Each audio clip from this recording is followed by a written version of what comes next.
नमस्कार बच्चों, मैं Rajkumar Ram, TGT social science, Jawahar Navodaya Vidyalaya Godda, Jharkhand से। बच्चे, आज मैं आपको बहुत महत्वपूर्ण विषय भूगोल का जल पढ़ाने जा रहा हूँ। तब बच्चों बताओ, ये मानव जाति के लिए सबसे महत्वपूर्ण क्या क्या होती है? हवा, पानी, पेड़, पौधे। वाह, बहुत अच्छा। आपने बोला हवा, वायु जो हमारे बहुत इम्पोर्टेंट है। वायु जो है, ऑक्सीजन हम मानव जाति लेते हैं और हम कार्बन डाइऑक्साइड छोड़ते हैं। कार्बन डाइऑक्साइड पेड़ पौधे लेते हैं एवं पेड़ पौधे ऑक्सीजन छोड़ते हैं। तो वायु बहुत इम्पोर्टेंट है हमारे लिए। और दूसरी जो है जल, जो जल बिना जीवन संभव नहीं है। तो इस तरह बच्चों, जो जल के बिना जीव जंतु का मतलब कल्पना भी नहीं कर सकते हैं। बच्चे, आज हम आपको बताते हैं। बच्चों अब बताइए, हमें ये जो है जल किस किस स्रोतों से प्राप्त होता है? कुआं, नदी, तालाब एवं समुद्र। वाह, बहुत अच्छा। देखिए बच्चों, जो है जल के स्रोत प्रमुख होता है, जिसे हम बोलते हैं बरसात में नाले, गड्ढे या कुआं, तालाब या नदी या समुद्र। बच्चे, बहुत इंपॉर्टेंट क्वेश्चन है ये, जो है पानी के ये स्रोत है जिससे हम या संपूर्ण पृथ्वी में जो जितने भी जीवित मतलब जीवधारी है वो ग्रहण करते हैं। आइए बच्चे, अब हम आपको चलते हैं। जो है जो आपने बच्चों ये पढ़ा होगा, जो कुआं, नदी, तालाब, जलप्रपात। बहुत अच्छा है। जब वर्षा से भरे, अच्छा बच्चे ये बताइए, वर्षा के दिनों में जब गड्ढे में, नाले में जब पानी भर जाता है तो वहाँ पर आपने कागज़ की नाव बना करके बहाते होंगे, और जब बहाते होंगे तो बहुत आपको खुशी लगता होगा। लेकिन बच्चों ये बताइए, वो पानी कुछ दिन बाद खत्म हो जाता है, वो पानी कहाँ जाता है? बहुत अच्छा, आपने बोला जो पानी सर सूख जाता है। देखिए, जो है नाले में पानी है, जो है वो जो है गायब हो जाता है। वो पानी कहाँ जाता है? तो आप उत्तर जो होगा आपका, जो है बहुत अच्छा उत्तर है, सूर्य से वाष्पित होकर के कुछ वायुमंडल में चला जाता है, कुछ तालाब में चला जाता है, कुछ धरती से में चला जाता है, धरती सोख लेती है, और कुछ समुद्र में नदियों के द्वारा चला जाता है। जहाँ नदी में सूर्य के ताप पड़ने से, वाष्पित होने से, वहाँ जो सूर्य जो है गर्म होगा, और वहाँ से जो है वो जो है आर्द्रता हवा जो गर्म होकर के ऊपर उड़ेगा, उसी से जल सक्रिय होकर के जल चक्र का निर्माण करते हैं। मतलब समुद्र में जब सूर्य के किरणें पड़ेगी तो वो जल गर्म होकर के भाप बन के ऊपर उड़ेगा, और ऊपर उड़ने से वो क्या है, बादल बनेगा, और बादल बनने से क्या होता है, फिर पानी पड़ेगा, जिसको हम बोलते हैं जल चक्र। बच्चे देखिए, आपने जल चक्र का एक आपका स्क्रीन पर एक फोटो है। देखिए, समुद्र है, पर्वत है, और समुद्र में देखिएगा सूर्य के प्रकाश से जो है यहाँ पे वाष्पित हो रहा है, और वो भाप बन के कहाँ जा रहा है आकाश, वायुमंडल में जा रहा है। वायुमंडल में वहाँ पे जो संगठित होकर के जितने भी है बादल बन रहा है, बादल से पानी पड़ रहा है, और पानी वही पर्वत पर पड़ करके, और वो पर्वत के द्वारा, नदियों के द्वारा समुद्र में आता है। इसको हम बोलते हैं जल चक्र। बच्चे, ये जल जो है सो हमेशा जो है स्वरूप को बदलता रहता है। अब आगे देखिए बच्चे, जल चक्र, इसकी थोड़ी हम चर्चा करते हैं। जल चक्र अपने स्वरूप को बदलता रहता है, और महासागर, वायुमंडल, धरती के बीच चक्कर लगाता रहता है। विशेष वर्षण, देखिए बच्चे, यहाँ पे आपको जो है, आपको बताया जो है, ये अपना स्वरूप बदलता रहता है। जल कभी समुद्र में है, कभी वायुमंडल में है, कभी बादल में है, फिर बादल से वर्षा के रूप में पर्वत पर आया, फिर नदी में आया, फिर समुद्र में आया। ये जल चक्र चलता रहता है। अब बच्चे, इसमें विशेष वर्णन हमें ये करना है कि जल भी दो तरह से होता है। एक अलवण जल, जिसमें लवणता की मात्रा होता है, जो समुद्री जल है जो लवण जल है, और लवण जल जिसमें लवणता की मात्रा नहीं होती, जैसे नदी, कुआं, तालाब आदि। और लवण जल जो महासागर में होता है बच्चों, जिसमें सोडियम क्लोराइड जो होता है, जिस नमक को हम खाने का भी उपयोग करते हैं। बच्चों समझ में आ गया जल चक्र? Yes sir. बहुत अच्छा। ये जल चक्र जो है चलता रहता है। जो जल है सो एक निरंतर चलने वाली प्रक्रिया है, जिसको हम बोलते हैं जल चक्र। सबसे पहले जल समुद्र में समझिए, समुद्र में जल पड़ा हुआ है। सूरज के द्वारा उसमें भाप पड़ेगा, सूरज के द्वारा वो समुद्री जल गर्म होगा, भाप वायुमंडल में जाएगा, वायुमंडल में वो जाते जाते क्या होता है, बादल रूप लेता है, और बादल जब पानी फिर पड़ता है, फिर पानी वो पर्वत पर पड़ता है, पर्वत से नदी में, नदी समुद्र में। ये जल चक्र चलता रहा, निरंतर प्रक्रिया है, जिससे मानव जाति अपने क्रियाकलाप करता है। अब बच्चे बताइए, अब हम यहाँ आपको बताए थे, अभी आपको हम आपका उत्तर जो दिए थे, जो जल कहाँ कहाँ से मिलता है, तो आपने बोला था सबसे पहले कुआं, नदी, तालाब और महासागर। तो बच्चे ये हमारा संपूर्ण पृथ्वी में 71%, 71% जो है जल है, और स्थल भाग लैंड 29% है। लेकिन इसकी जो है बच्चों आप बताइए, फिर भी अनेक देशों में जल की कमी क्यों हो रही है? आइए एक तालिका देखते हैं बच्चों। ये तालिका आप देखिए, ये जो है महासागर के 97% जल है, बर्फ छत्रक है 2% है, और भूमिगत जल है 68% है, झीलों का लवण जल 9% है। तो इस तरह से देखिए जो है जल का वितरण ये है। महासागर का जो है 97% जल है, जिसको हम बहुत कम ही उपयोग करते हैं पीने के लिए। बच्चों ये आप देखिए, इसमें एक है जीवन के लिए जल। पीछे थोड़ा सा, ये जल के वितरण में जीवन की जल अत्यधिक आवश्यक है। कौन सी जल आवश्यक है भाई? वर्तमान समय में दोनों जल आवश्यक है। कौन कौन सा जल आवश्यक है? बहुत अच्छा, आप बोला लवण जल, अलवण जल मतलब खारा जल और मीठा जल। मीठा जल हमें पीने के लिए बहुत आवश्यकता है, और लवण जल मतलब लवण मतलब खारा जल, जो अभी हम एक देश से दूसरे देश के आने जाने के लिए या समुद्र को उपयोग करने के लिए भी जरूरी है। तो बच्चे ये आप देख लीजिए, यहाँ पे जो है 97% में मतलब मात्र जो है हमारा मानव जाति के पास मात्र 3% ही जल उपयोग के लिए है। इसलिए बच्चों जल को क्या करेंगे आप? बहुत अच्छा, जल को हम उपयोग बहुत ही बुद्धिमता और बहुत ही अक्लमंदी से उसका प्रयोग करेंगे, नहीं तो जल इस पृथ्वी पर समाप्त हो जाएगा। बच्चे ये देखेंगे अब हम दूसरा, आप देखिए महासागरीय परिचालन। महासागर के जो है किस तरह से चलना शुरू होता है। अब आप बताइए, समुद्री तट पर चलने से कैसी महसूस होता है? आप जैसे समुद्र तट पर, आप जैसे चेन्नई में या कहीं गए हैं समुद्र तट पर, तो चलने में कैसा होता है? सबसे पहले वहाँ क्या है, नरम नरम बालू मिलेगा, और ठंडी पवन मिलेगा, और दूसरी बात जब ठंडी पवन मिलेगा तो एक अलग तरह से वहाँ पे एक जो है लहर का संगीत मिलता है, समुद्री पक्षी मिलता है, वायु में एक नमक का एक सुगंध मिलता है, गंध जिसको बोलते हैं। बच्चे आपके साथ हम भी गए थे चेन्नई या गोवा कहिए या पुरी, सभी जगह ऐसा लगता है जैसे हम जब बीच पर विचरण करते हैं तो ठंडी ठंडी बालू के परते, और अच्छे से जो है समुद्र जो है लहरें, जिसके बहुत अच्छा संगीत लगता है।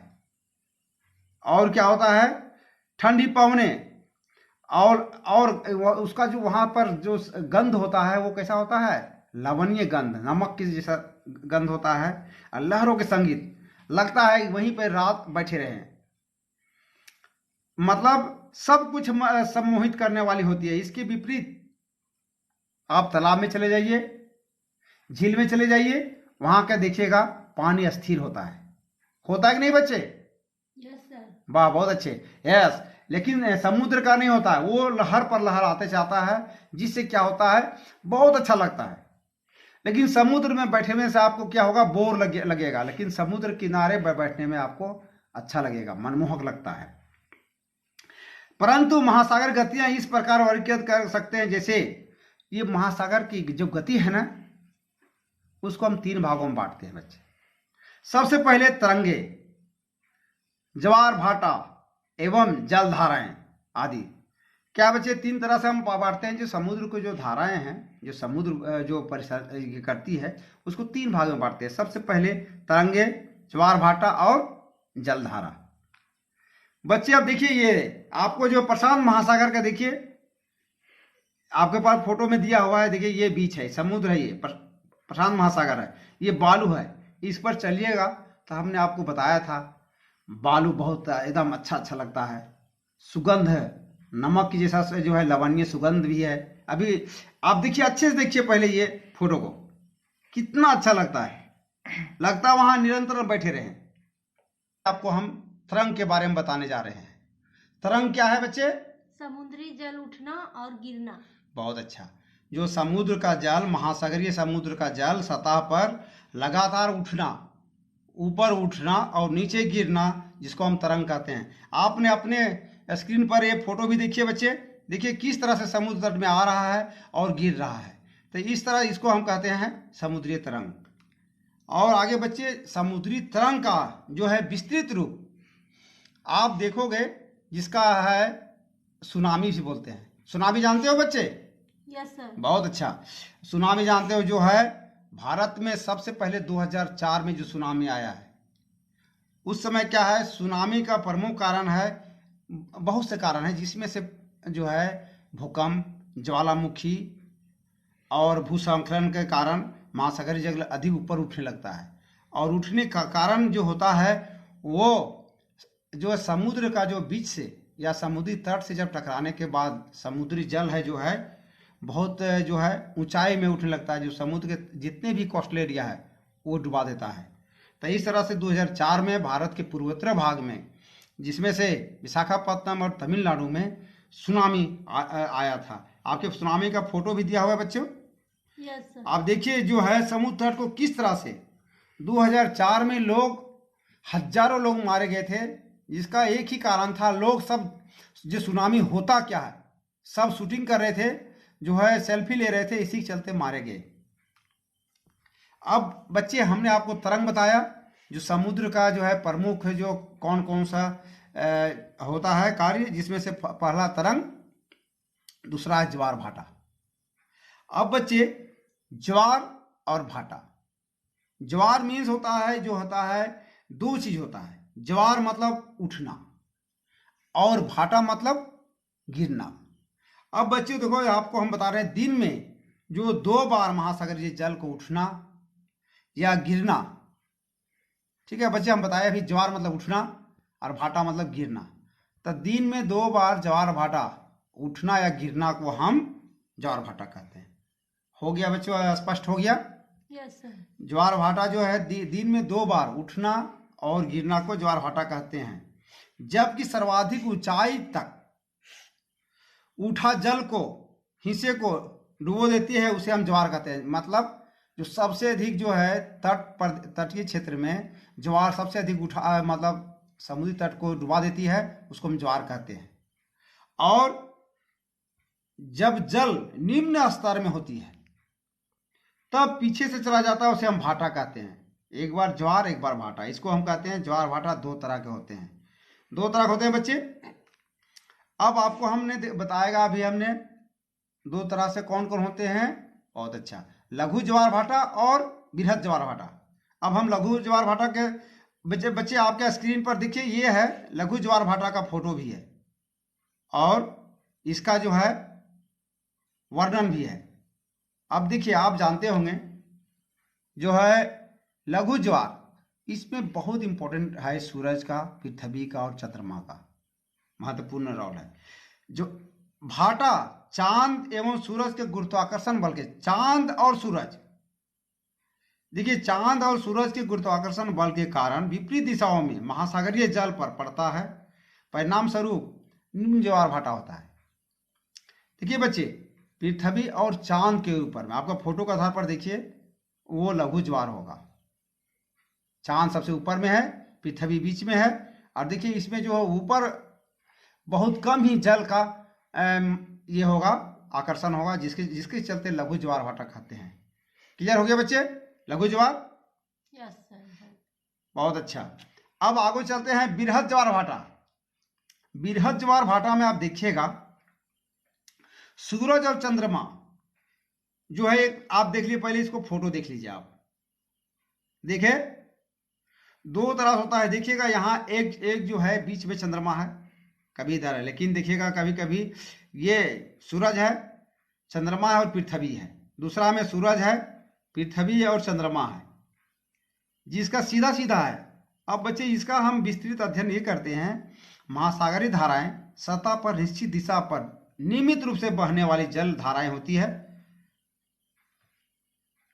बच्चे ये जो है आपको हम बृहद ज्वार भाटा के अध्ययन कर रहे हैं ना। अब बच्चे बताइए, बृहद ज्वार भाटा आपको हम फोटो दिखाया था। अब देखिए आपने सूरज और चंद्रमा के शक्तिशाली गुरुत्वाकर्षण बल के कारण पृथ्वी पर चंद्रमा गुरुत्वाकर्षण बल के कारण जल आकर्षित होता है, जिसके कारण ज्वार भाटा पूर्णिमा और अमावस्या को आता है। बच्चे बोला जाता है जो पृथ्वी और चंद्रमा जब अमावस्या और पूर्णिमा होता है तो जो है समुद्र चांद से इतना प्यार करता है कि उसको पाने के लिए समुद्र में हलचल बहुत अधिक जो है भाटा आने लगता है, ज्वार भाटा। कहने का मतलब ये है, जो है वैज्ञानिक कारण ये है, जो पृथ्वी और सूरज को और जैसे है सूरज, पृथ्वी और चांद का सीधा सीधी गुरुत्वाकर्षण बल के कारण बड़े बड़े ज्वार भाटा उत्पन्न होने लगते हैं। ये महीने में 2 बार आते हैं, पृथ्वी अमावस्या और पूर्णिमा में। देखो बच्चे ये फोटो देख लिया। अब आपको हम महासागर की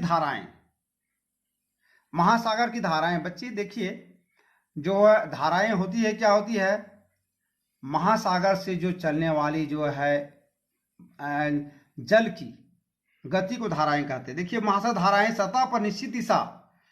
सतह पर नियमित रूप से बहने वाली जल नियमित रूप से धाराएं कहलाती है। वो हमेशा बहती है पूरब से पश्चिम, पश्चिम से पूरब। ये जो है महासागरीय जल धाराएं 2 तरह से होता है बच्चे, एक गर्म जल धारा और एक ठंडी जल धारा है। गर्म जल धारा जो विषुवत रेखा से ध्रुवों की ओर बहती है उसे कहते हैं गर्म जल धारा, और ठंडी जल धारा जो ध्रुवीय क्षेत्र से विषुवत रेखा की ओर प्रवाहित होती है उसे हम कहते हैं ठंडी जल धारा।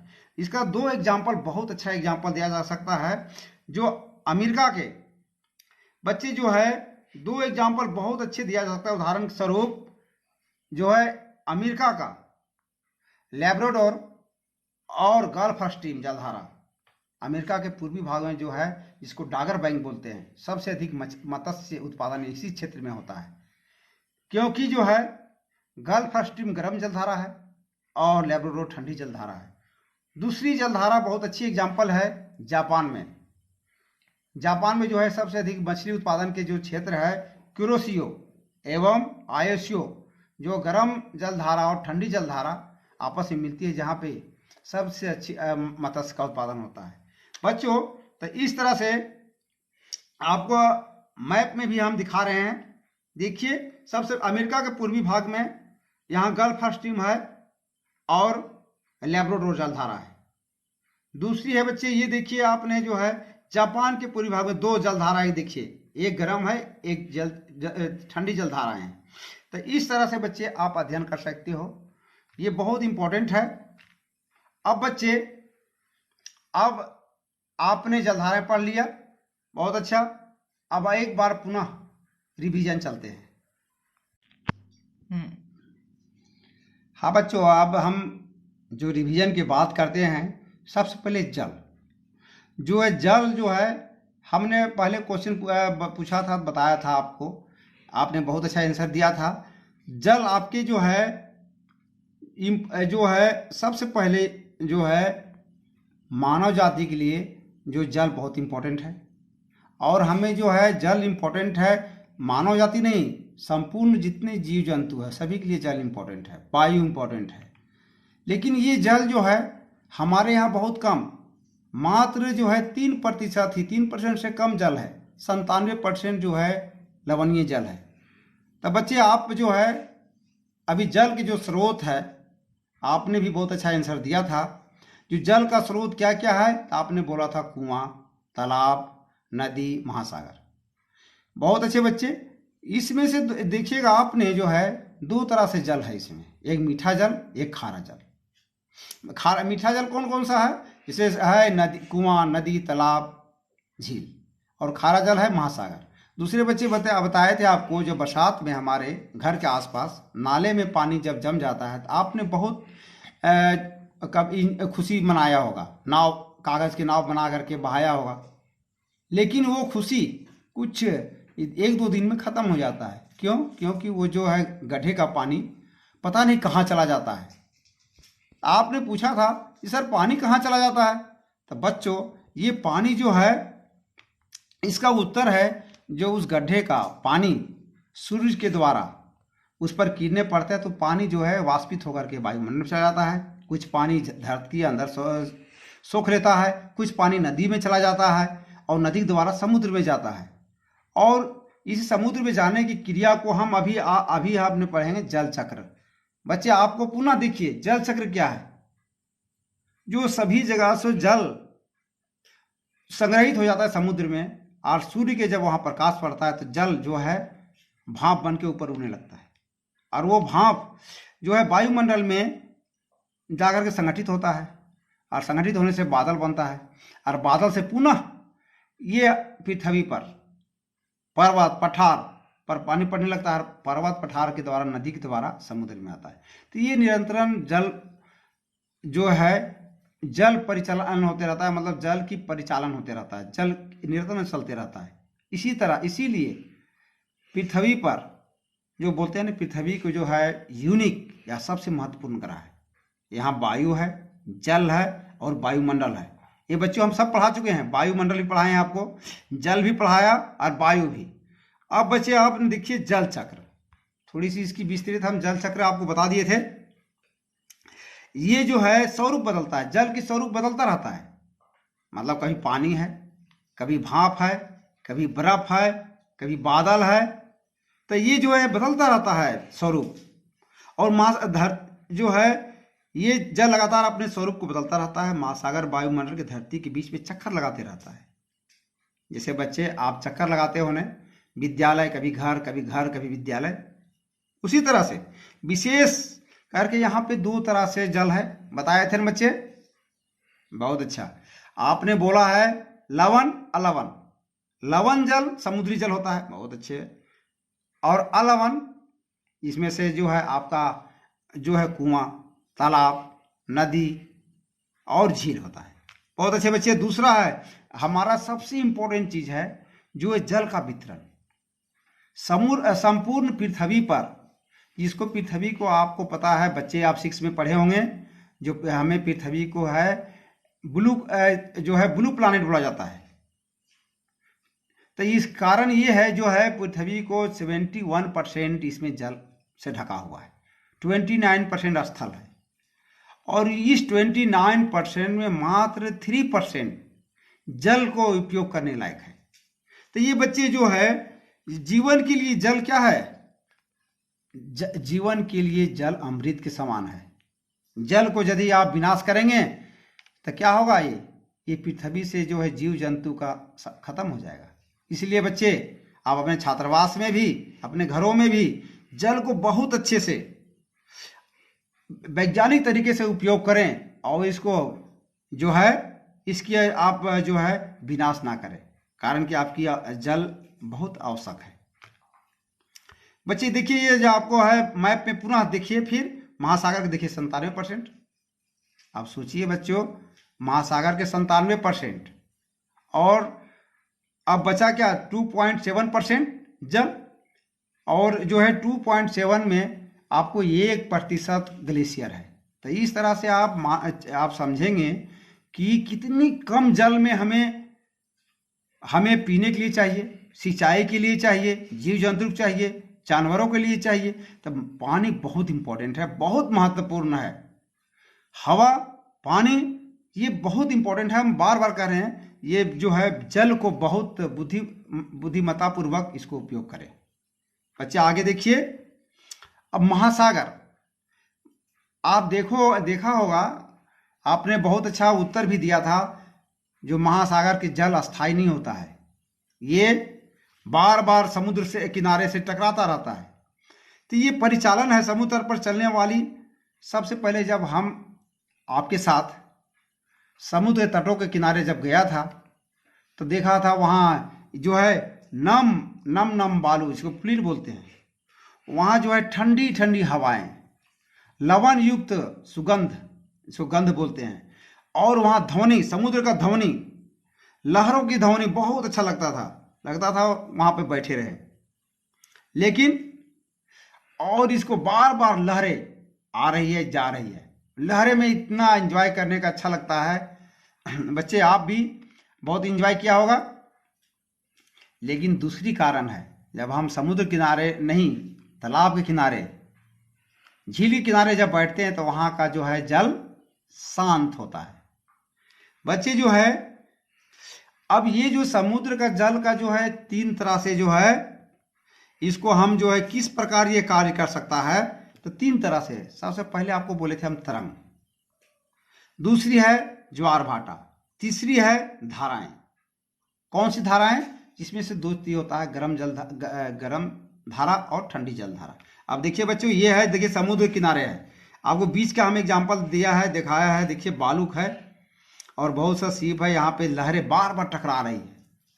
उससे क्या होता है, जो लहर टकराने से आपको जो है वहाँ मतलब बहुत अच्छा जो है संगीत सुनने को मिलता है, ठंडी ठंडी हवा मिलता है, लवण वाला सुगंध मिलता है मुफ्त में, और वहाँ इतना जो है बहुत अपने आप को जो है बहुत मनोरंजक महसूस होता है। अब आप बच्चे देखिए तरंग, जब महासागरीय जल की सतह, आपने उत्तर भी दिया था, जो है उठना और गिरना, जब महासागर के जल ऊपर उठता है और नीचे गिरता है, इसको हम तरंग कहते हैं। तरंग की फोटो भी आपको दिखाया था, ठीक है बच्चे।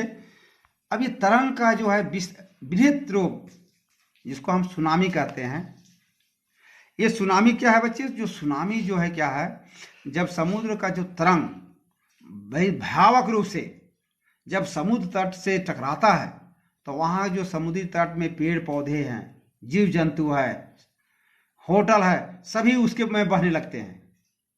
इसको हम सुनामी कहते हैं। ये इसका कारण है भूकंप, ज्वालामुखी या प्लेट भूस्खलन।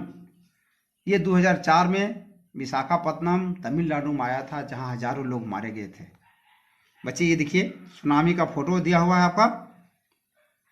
अब आपको ज्वार भाटा, इसमें 2 शब्द है, एक ज्वार है एक भाटा है। जो दिन में 2 बार महासागरीय जल उठना और गिरना को ज्वार भाटा कहते हैं, जबकि सर्वाधिक ऊंचाई तक जल को उठना ज्वार हुआ। ज्वार मतलब उठना और भाटा मतलब नीचे गिरना। तो जल को निम्न स्तर के जैसे जो होता है, यहाँ पे एक और अच्छी से आप बताते हैं, सर्वाधिक ऊंचाई तक उठा जल तट के बड़े हिस्सों को डुबो देती है, जिसको ज्वार कहते हैं। और जब जल निम्न स्तर का होता है तब ये पीछे चला जाता है, उसे हम भाटा कहते हैं। ज्वार भाटा हो गया बच्चे। अब देखिए इसमें ज्वार भाटा भी 2 तरह से होता है, लघु ज्वार भाटा, एक बृहद ज्वार भाटा। अब भाटा जो है, जिसमें से लघु ज्वार भाटा क्या होता है, चांद और सूरज के जो है गुरुत्वाकर्षण बल, जिसके बीच में पृथ्वी होती है, जिसके कारण क्या होता है, निम्न ज्वार भाटा उत्पन्न होती है। अब बच्चे दूसरी है बृहद ज्वार भाटा। अब देखोगे बृहद ज्वार भाटा जो है, इसमें आप फोटो देखिए, जो है सूरज और पृथ्वी बीच में चांद है, या पृथ्वी बीच में है, सूरज और बीच में। तो मेन जो कारण है इसमें देखिए, सूरज और चांद की शक्ति सारी, सूरज और चांद मेन चीज हुआ, सूरज या चांद या सूरज पृथ्वी। तो ये बीच में जो है चांद है, दोनों तरफ से जब गुरुत्वाकर्षण बल लगेगा तो इसकी जो जल है अधिक जो है गुरुत्वाकर्षित होगा, जिससे ये बृहद ज्वार भाटा उत्पन्न होगा। देखिए इसका लिखा हुआ इस तरह आपके स्क्रीन पर है, जो है सूरज और चंद्रमा के शक्तिशाली गुरुत्वाकर्षण बल के कारण पृथ्वी की सतह पर चंद्रमा के गुरुत्वाकर्षण बल के कारण जल आकर्षित होती है, जिसके कारण उच्च ज्वार भाटा आता है। लेकिन ये कब आता है बच्चों? अमावस्या को। अमावस्या किसको बोलते हैं? महीने के 15 दिन को अमावस्या और 30 दिन को पूर्णिमा। तो अमावस्या और पूर्णिमा को ये बृहद ज्वार भाटा आता है। ये फोटो देख लिया बच्चे। अब हम आपको बताएंगे महासागरीय जलधाराएं। महासागरीय जलधाराएं ये निश्चित रूप से अपनी सतह पर जो है नियमित रूप से बहती है। ये जलधाराएं हैं, ये क्या बहती है नियमित रूप से? जैसे ये जलधाराएं हैं, दो तरह से होता है, एक गर्म जलधारा, एक ठंडी जलधारा। ठंडी जलधारा हमेशा ध्रुवीय प्रदेश से विषुवत रेखा की ओर प्रवाहित होती है, और दूसरी जलधारा है जो गर्म जलधारा है, जो विषुवत रेखा से ध्रुवीय प्रदेश की ओर प्रवाहित होती है। बच्चे ये जो है इसकी एग्जाम्पल बहुत अच्छी से आपको हम बता देते हैं। ये ठंडी जल जो है इसकी एग्जाम्पल उदाहरण स्वरूप अमेरिका के पूर्वीय तट पर लैब्राडोर एवं गल्फ स्ट्रीम जलधाराएं वहां प्रवाहित होती है, जहाँ जिसे डागर बैंक भी बोलते हैं। यहाँ सबसे अधिक मत्स्य उत्पादन होता है। दूसरी है जापान में जो जलधारा है, गर्म जलधारा और ठंडी जलधारा, जिसको हम बोलते हैं कुरोशियो या आयोशियो। तो इस तरह से बच्चे हमने आज आपको, देखिए ये आपको है फोटो देख लीजिए, बहुत अच्छा है जलधारा के बारे में। तो इस तरह से बच्चे आपको ये जल बहुत इंपॉर्टेंट जो है आज समाप्त हुआ। आप ये कल जो है गृह कार्य करके लाइएगा इसको अभ्यास पुस्तिका से। और ये जल सबसे बहुत इंपॉर्टेंट है, जल कहाँ से आता है, जल चक्र क्या है, और इसमें कौन से लवण जल है, कौन सा मीठा जल है, और इसका जो है अब लवण जल में समुद्र क्या क्या कार्य है, तरंग है, ज्वार भाटा है, सुनामी है। तो इस तरह से बच्चे जो है ये बहुत अच्छा से आपने समझ, मेरे विचार से आप बहुत समझ गए होंगे। धन्यवाद।